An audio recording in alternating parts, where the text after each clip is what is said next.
کیا آپ جانتے ہیں کہ آج کے دور میں جب سائنس اور ناسا خلا کی تیز ترین رفتار کو ناپنے میں مصروف ہے، تب بھی ایک سوال سائنسدانوں کو حیران کرتا ہے۔ کیا واقعی انسان ایک ہی رات میں زمین سے آسمانوں تک جا سکتا ہے؟ یہ سوال ہمیں 1450 سال پہلے کے ایک عظیم واقعے کی طرف لے جاتا ہے۔ وہ رات جب ہمارے پیارے نبی حضرت محمد مصطفیٰ صلی اللہ علیہ وسلم کو اللہ تعالیٰ نے مکہ مکرمہ سے آسمانوں کی سیر کرائی۔ یہ محض ایک سفر نہیں تھا، بلکہ یہ انسانیت کے لیے ایک ایسا معجزہ تھا جس نے عقلوں کو حیران اور دلوں کو مطمئن کر دیا۔ بسم اللہ الرحمن الرحیم۔ السلام علیکم ورحمۃ اللہ وبرکاتہ۔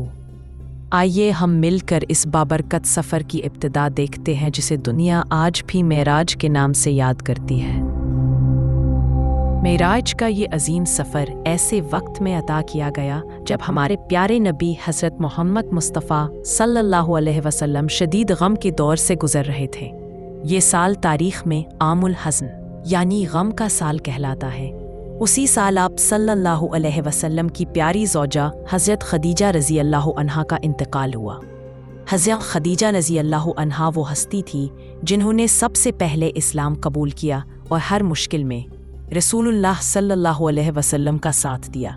اسی سال آپ صلی اللہ علیہ وسلم کے چچا ابو طالب بھی دنیا سے رخصت ہو گئے۔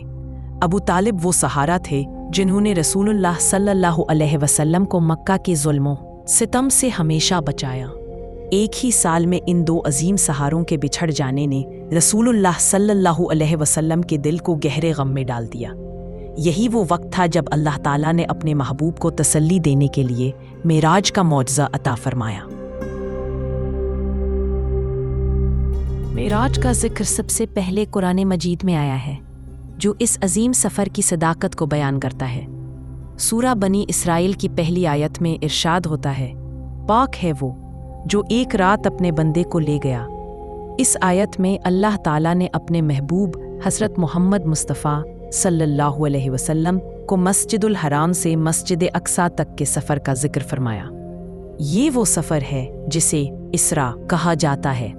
پھر سورہ النجم میں مزید تفصیل ملتی ہے، جہاں ارشاد ہوتا ہے، اور ایک مرتبہ پھر اس نے اس کو دیکھا ہے سدرۃ المنتہا کے پاس۔ ان آیات میں رسول اللہ صلی اللہ علیہ وسلم کے دوبارہ رؤیت جبریل علیہ السلام اور سدرۃ المنتہا تک پہنچنے کا ذکر ہے۔ قرآن مجید میں ان اشارات کے ذریعے ہمیں بتایا جاتا ہے کہ یہ سفر کوئی خواب یا خیال نہیں تھا، بلکہ اللہ تعالیٰ کا عظیم معجزہ تھا۔ معراج کے سفر کا پہلا مرحلہ اسراء تھا، یعنی رات کا وہ سفر جو مکہ مکرمہ سے بیت المقدس تک ہوا۔ اللہ تعالیٰ نے اپنے محبوب حضرت محمد مصطفیٰ صلی اللہ علیہ وسلم کے لیے ایک خاص سواری بھیجی جسے براق کہا جاتا ہے۔ براق کی رفتار بجلی سے بھی زیادہ تیز تھی۔ وہ ایک نظر میں اتنی دوری طے کرتا جتنی انسان کی نگاہ پہنچ سکتی ہے۔ ہمارے پیارے نبی صلی اللہ علیہ وسلم اس بابرکت سواری پر سوار ہوئے۔ یہ سفر مسجد الحرام سے شروع ہوا اور چند لمحوں میں مسجد اقصیٰ تک جا پہنچا۔ بیت المقدس پہنچ کر اللہ کے تمام انبیاء علیہم السلام جمع تھے۔ وہاں رسول اللہ صلی اللہ علیہ وسلم نے سب انبیاء کی امامت فرمائی اور نماز ادا کی۔ یہ امامت اس بات کی علامت تھی کہ حضرت محمد مصطفیٰ صلی اللہ علیہ وسلم تمام انبیاء کے سردار اور خاتم النبیین ہیں۔ مسجد الاقصیٰ میں نماز کی امامت کے بعد ہمارے پیارے نبی حضرت محمد مصطفیٰ صلی اللہ علیہ وسلم کو جبریل امین علیہ السلام کے ساتھ آسمانوں کی طرف لے جایا گیا۔ پہلا آسمان کھلا تو وہاں حضرت آدم علیہ السلام سے ملاقات ہوئی۔ دوسرا آسمان کھلا تو حضرت عیسیٰ علیہ السلام اور حضرت یحییٰ علیہ السلام سے ملاقات ہوئی۔ تیسرے آسمان پر حضرت یوسف علیہ السلام جلوہ گر تھے جنہیں بے مثال حسن عطا ہوا۔ چوتھے آسمان پر حضرت ادریس علیہ السلام سے ملاقات ہوئی۔ پانچویں آسمان پر حضرت ہارون علیہ السلام سے ملاقات ہوئی۔ چھٹے آسمان پر حضرت موسیٰ علیہ السلام سے ملاقات ہوئی، جنہوں نے رسول اللہ صلی اللہ علیہ وسلم کا پرتباک استقبال کیا۔